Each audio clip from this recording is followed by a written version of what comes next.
Hello there. After completing the Elden Ring shield only run, it was only natural to move to Dark Souls 3. Surprisingly, this game was so much easier than I remembered. At times it was painful, but generally the run was quite smooth and easy. Before we start, let me quickly mention the rules. My only source of damage can only come from shields, so no weapons, no damaging consumables like fire bombs and throwing knives, and no offensive spells are allowed. Also, summons are not allowed. I need to beat the entire thing by myself. And the last rule is something I threw in just to make the run a bit more difficult. I have to beat the following optional bosses: Nameless King, Sister Freda, Slave Knight Gale, and Dark Eater Medor. Well, okay then, let's get started with the run. Let alone using shields as a weapon, I have never even used a shield in my countless Dark Souls 3 playthroughs, so this was going to be a fresh experience for me. But I'm still aware of how overtuned shields and straight swords were in this game, so moving in I assumed shields were going to be quite powerful. First boss I have to kill is Gander. In my opinion, Gander is the best tutorial boss FromSoft has ever made. He is too slow and he misses most of his attacks, but his animations still make him look intimidating, so even though he is one of the easiest bosses FromSoftware has ever made, he's still fun to fight. Usually when I fight him I always parry him to finish the fight quick, but with shields this is not an option. Shields have no finisher moves, so even when I break the posture I can't get a devastating blow.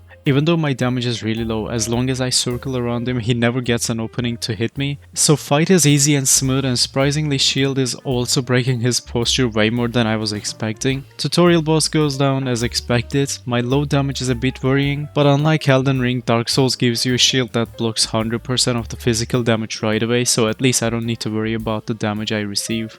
After Gander, I follow the regular strategy. I do the tree jump for the early Estus shard, then I collect the silver serpent ring for extra 20% souls, and lastly I push the samurai off the cliff for even more souls. I could go back and kill the crystal lizard for some extra souls, but with my terrible damage output I don't think I can take it down on my first attempt. So with everything important collected, I leave Firelink Shrine. In the next zone there are some useful items lying around, but I don't need majority of them since they are no good for shields. I could get the Titanite shards, but I don't want to waste time upgrading a shield I won't use for long, so I just go around collecting whatever I can make use of, like this slightly better shield. I also grab the Estus shard and prison key to free the merchant. I will not need him, but he is amazing, so I'm not leaving him behind. After skipping the entire area I made it towards. To be honest with you, I don't think it is possible to lose a fight against this guy if you're experienced in the genre. Just like Gander, he misses most of his attacks, but Gander was tutorial boss, so at least it was acceptable for that guy, but for this guy, I don't know why is he like this. I just move under or maybe behind him based on his next attack, and that is the entire boss fight. He can't hit me as long as I repeat the same movement. He's an easy boss, but just like Gander, I love his design, so this is another boss I simply can't hate. At times he does a breed attack which leaves him vulnerable for quite a long time. He is only a trouble when he starts jumping around, but even that is easy to avoid. My damage is low, but once again, there was no chance of me failing this boss, so he goes down and I move on.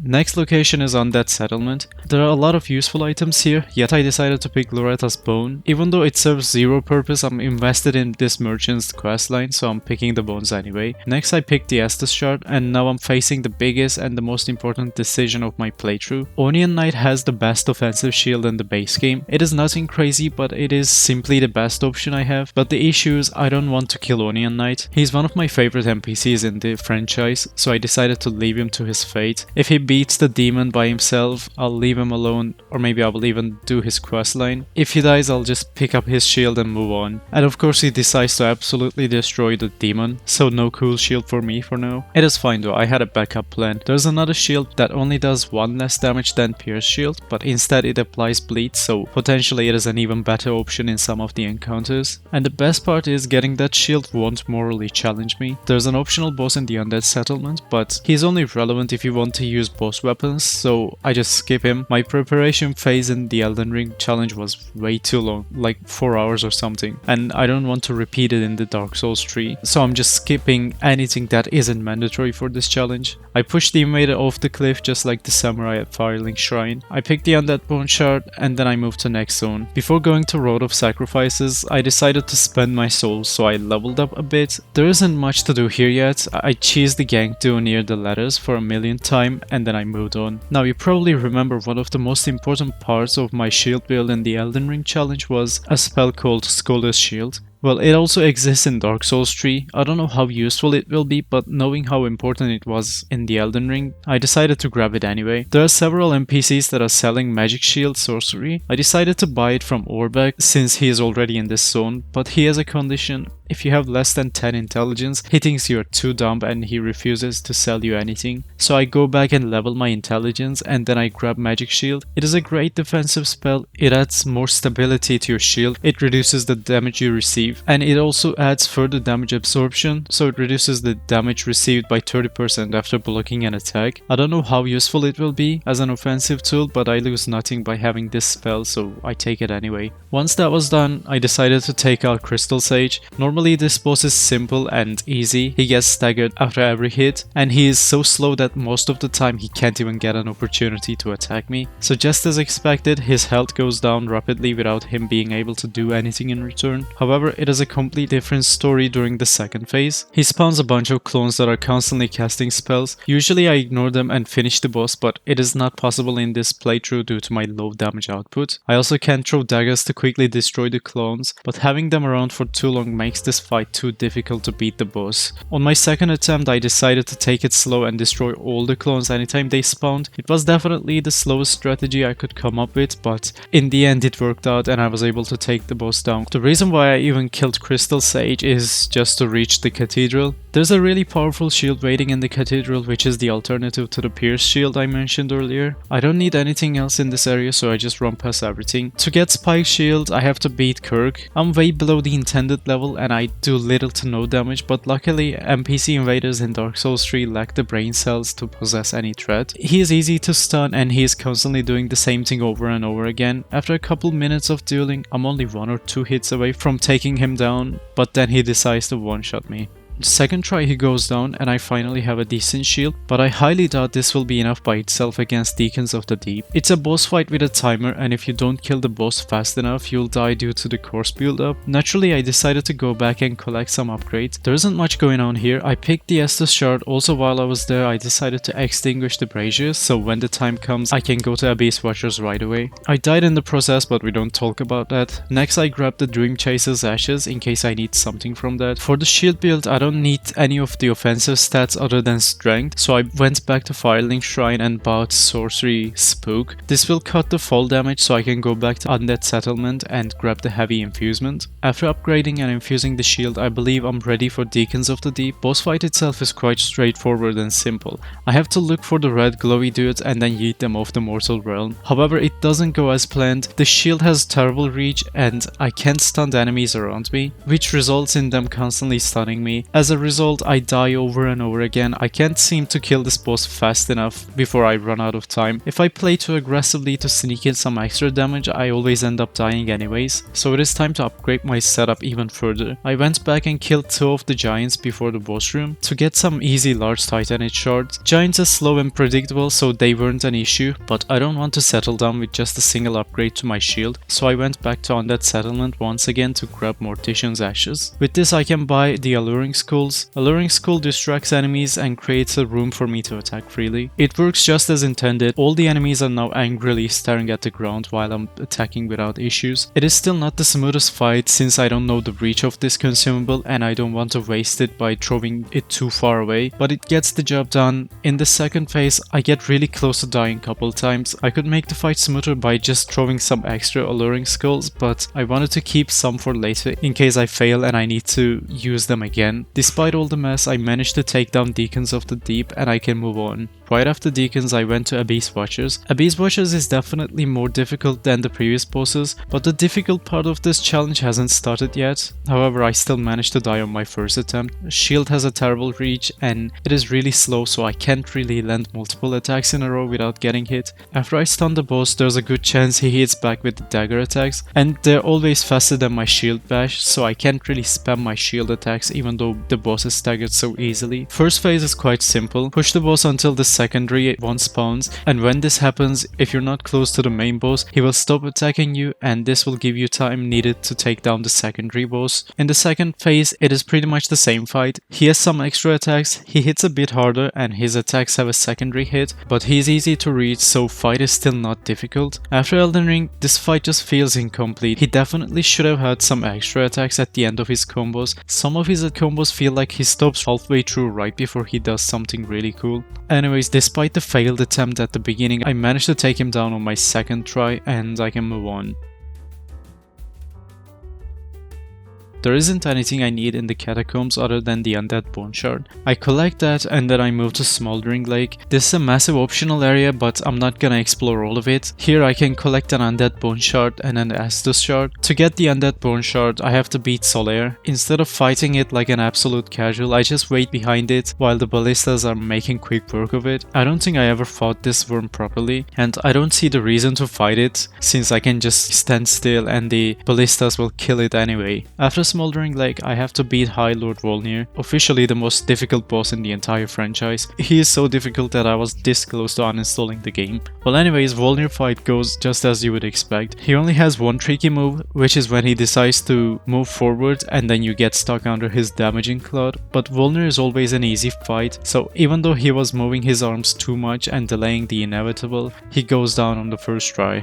With that I can leave Catacombs. Next on the list is Disneyland. I just need the Undead Bone Shard in this area and the rest is completely useless to me unless there's something important I'm forgetting. I skipped everything and made it to Pontiff. He's the most difficult boss in the game up until this point, and I walked in assuming I was going to spend the next hour in this boss room. Turns out he wasn't as powerful as I remembered. Before Elden Ring, dodging this guy was a pain, but right now it doesn't feel so bad. In the first phase, I'm just parrying his attacks anytime I get a chance. Even though I can trigger a critical hit after a parry, it is still good to have a free window to attack. In the second phase, boss becomes a total pain. Now there are two of them that are doing the same attack one after another, so finding an opening is even more difficult. In addition to limited opening, my slow shield attacks are not helping at all, my range is limited and my attacks are way too slow to land multiple hits. First I tried to destroy his clone since it is taking a lot of damage. It helped a bit, but he summoned his clone right back, so I'm not sure about this strategy. Rest of the fights, I didn't do anything special, I was just attacking on any opportunity I get,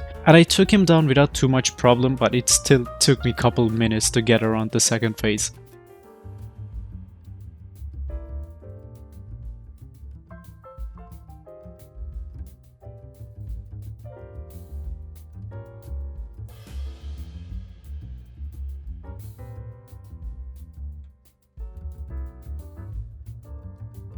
With Pontiff down, I made it to next zone. Here I just need the Eastern as Ashes for the large Titanite shard, and up in Anor Londo there's an Estus Floss shard I will pick up. Rest of the items lying around are once again irrelevant to me. Aldrid is weak to fire, so first I tried a shield with a fire enchantment, but the damage was so pathetic for some reason, so I instantly swapped back to my regular shield. Aldrid is an easy boss, and going in I knew I wasn't going to fail. He has a lot of dangerous attacks that can kill me in one hit, but his attacks are extremely easy to read. Also, him waiting 2 business days before each attack makes it even easier, so Aldrid's fight was quite easy and straightforward. He misses his attacks, I hit him couple times, then he teleports somewhere else to miss even more attacks, and then we repeat it. So far all the bosses felt so easy. In the past I assumed it was because of my builds were performing well, but maybe Dark Souls is not difficult after all.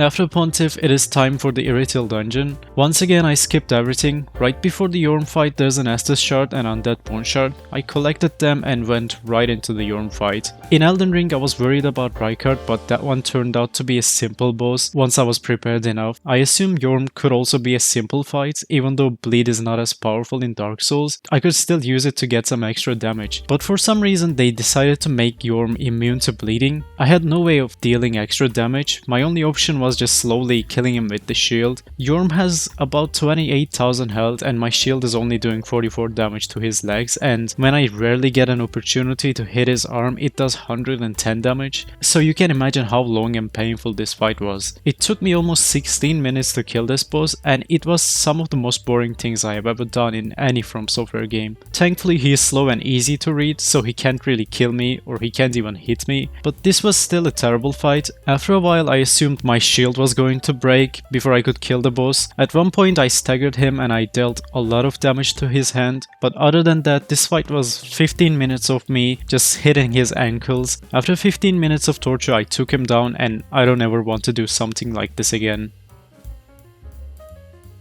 Once Yorm was done, I got teleported to Dance's room. I left it immediately after because there was no way I would start a boss fight right after I was done with a 15-minute long fight. I went back to Bonfire, took a short break, and I was ready for the next fight. Dancer is an amazing boss. She's strong and difficult, but her fight is fair. You can fight her as your first boss after Gander, and you can still have a great time fighting her. She is not aggressive at all during her first phase. You just have to circle around her and attack 2, maybe 3 times anytime she finishes her attack. I repeated this until her first phase was over, and when I made it to the second phase, things started to become a bit spicy. She attacks constantly in this phase and she does so much damage. I believe she also has at least 2 attacks that can kill me in one hit or maybe one combo, so I had to be extra careful during this phase. She's still not difficult to dodge, but having less opportunity to attack means I have to take some risks. If I make a mistake, there's a chance she will insta-kill me with some of her attacks, but luckily that doesn't happen. At times she comes really close to killing me, but I end up taking her down on my second attempt.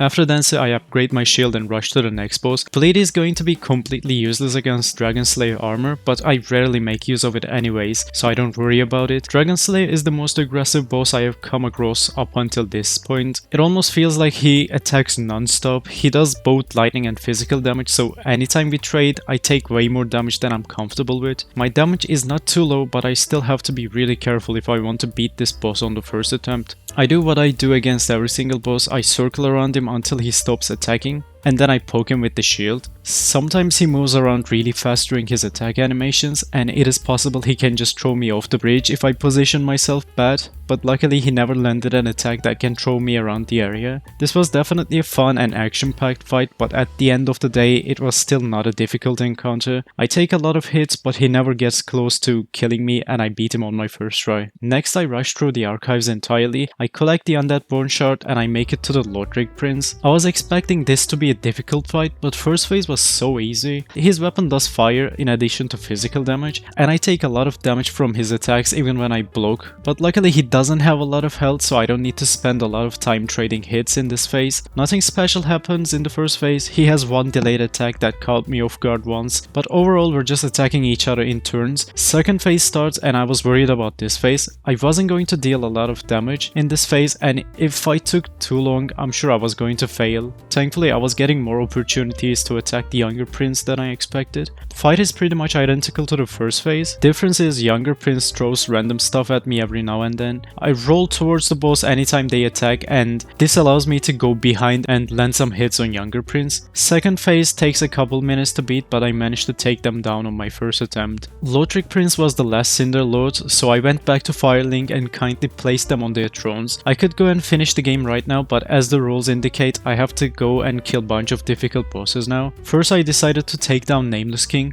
so I'm going back to Lothric Castle to get the gesture I need in order to access the next area. I have to beat Osiris. There's nothing special with this wannabe lizard. His fight is easy but annoying at times. I get stuck under him and his charge gets me on my first attempt. I was having a harder time during his first phase than the second phase. He has less opening during the first phase, and he can also randomly jump up in the middle of your attack and deal a massive blow to you. As if that is not enough, he was spamming his Frost Mist all the time. Whenever that thing was around, I simply couldn't approach and attack him. He slowed me down so much, but I eventually pushed him to the second phase. He isn't difficult or anything in this phase. He has a difficult to reach charge attack, but when I was fighting him I tried to flank him all the time, and since he can't charge backwards, this attack was not an issue anymore. To be honest, I expected to struggle more against this boss, but his second phase was so much easier than I remembered.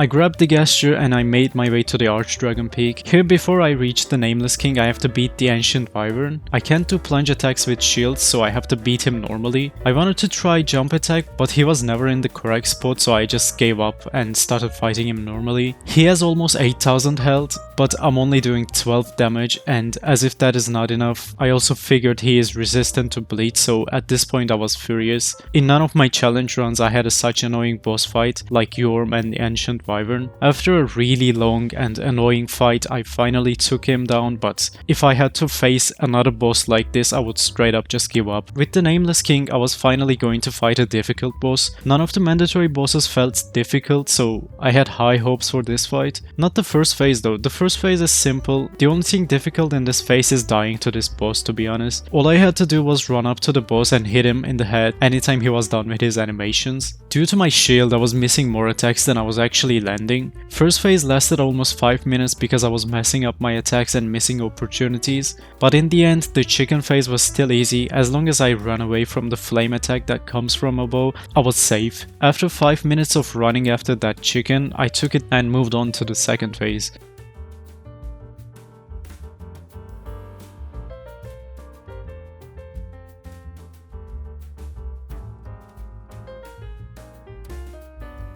Nameless King in this second phase is one of the best bosses in the entire series. He is difficult but not too much, and unlike some of the bosses like Malenia, he doesn't rely on input reading. So overall he's an amazing boss, he's always fair and fighting him never feels frustrating even though he is difficult. He attacks even more frequently than Dragon Slayer armor, but at the end of his combo chain he always takes a couple seconds to recover, so at least I'm getting a lot of opportunities to attack and take down his health. I can also break his posture quite often. I wasn't expecting this to happen, but having some extra frames to attack is always welcome. This is my first time fighting Nameless King after so many years, so I'm still making mistakes and taking bunch of unnecessary hits, but having 8 Estus Flask for the second phase is more than enough and I can just heal back anytime I make a mistake. Second phase takes couple minutes, but I finally take him down, and with this I can finally move on to the DLCs.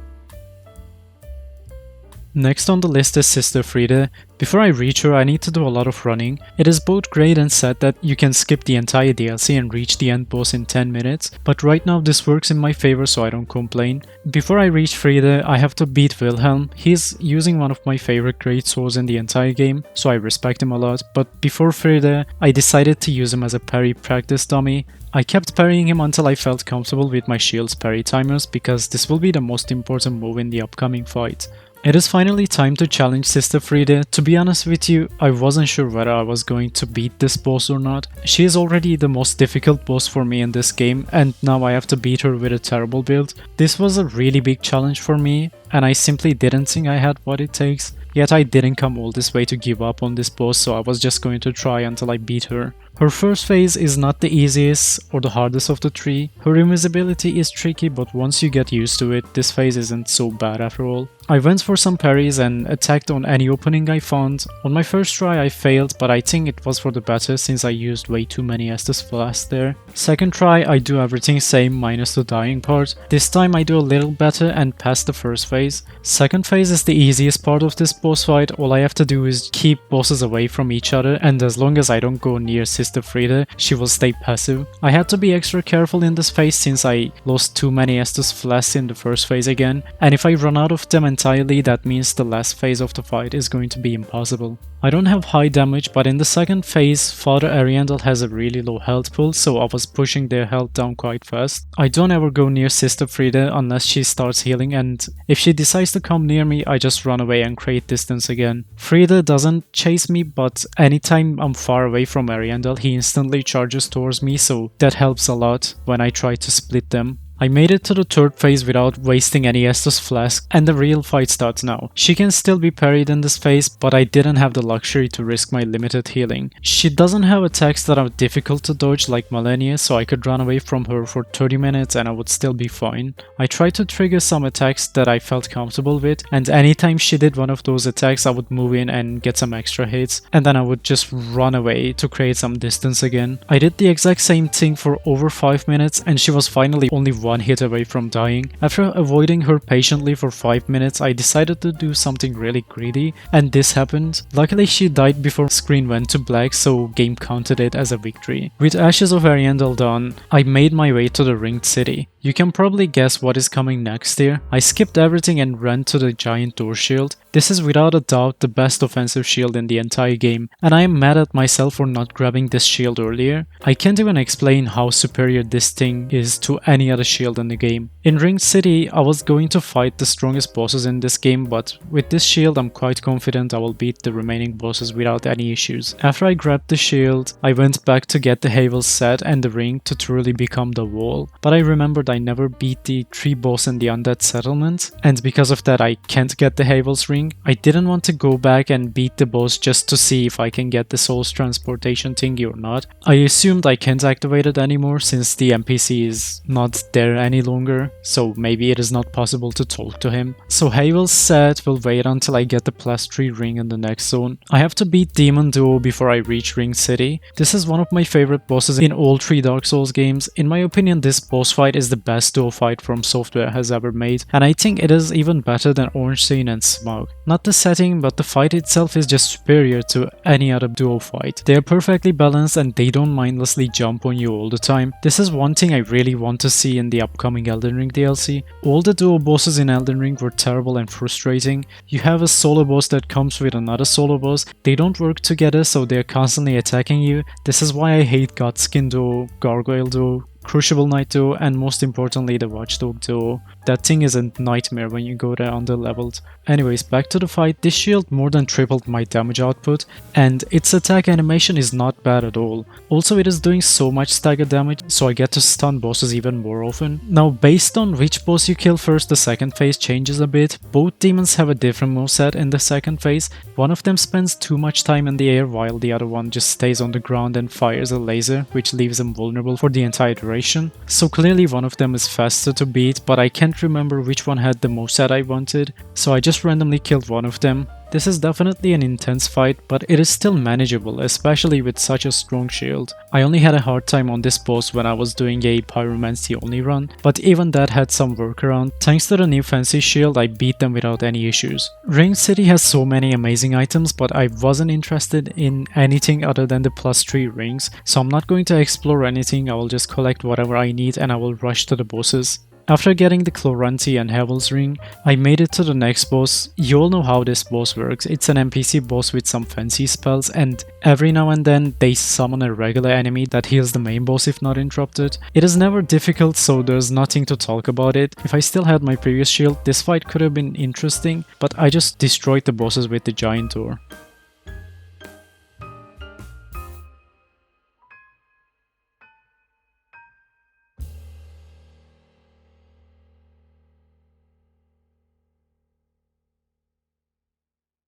Next is Dark Eater Medor, arguably the most difficult boss in the entire game, but I can't wait to beat this boss on my first try with my new fancy shield. Well, there's nothing wrong with a second try. My death on the first attempt was so unexpected, it put the fear in me. I was expecting to get one-shotted again at any point of the fight. I love Medor. He has such a cinematic boss fight, but he has one issue that also exists in Elden Ring. He suffers from Elden Beast syndrome. He's running around too much. This fight took almost 10 minutes, and I'm not even kidding, 8 minutes of this fight was either running after him or running away from his flame attacks. He does so much damage, but at least I have enough Estus Flask to make as many mistakes as I want. I had my doubts about this shield against Medor, but it is performing exceptionally well against him. My attacks come off so fast even though they don't seem like it, and I get to land a lot of headshots without any trouble, so this shield feels amazing against Medor. He has a lot of different flame attacks, but his claw attacks don't have a lot of variety, so adapting to the boss fight was super easy. Only issue was running after him for an entire minute, only for him to fly to the other side of the area. Fight went on for a while, but I was doing a lot of damage and I managed to beat him on my second attempt.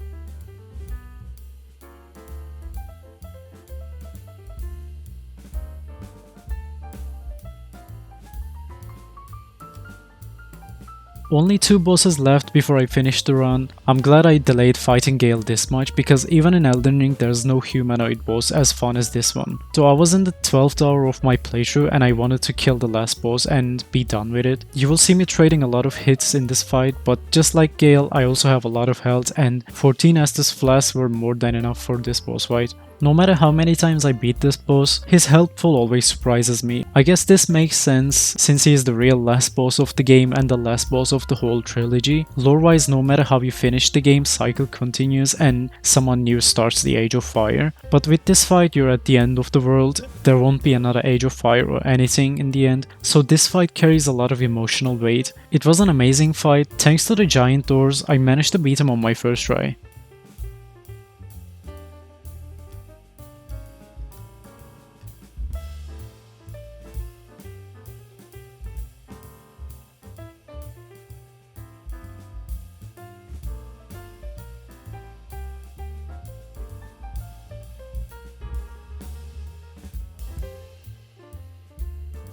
Well, this is it, I'm at the final boss now. To be honest with you, I should have taken Soul Cinder down before I went to Gale, because there's no way this guy could put up a fight better than Gale. Just as expected, he takes so much damage from my attacks, and I just have too much health and healing to care about his damage. So from the beginning of the fight to the end, I just trade hits. He's definitely a million times better last boss than Elden Beast, both lore-wise and combat-wise, but I still regret arriving at this boss with such a high level. In the second phase, he's cheesing me with the grab attacks, but they are not strong enough to kill me, so I just get back up and continue bonking him with a pair of wooden doors. I don't have the soundtrack on, so he couldn't make me cry, and this made the fight even easier.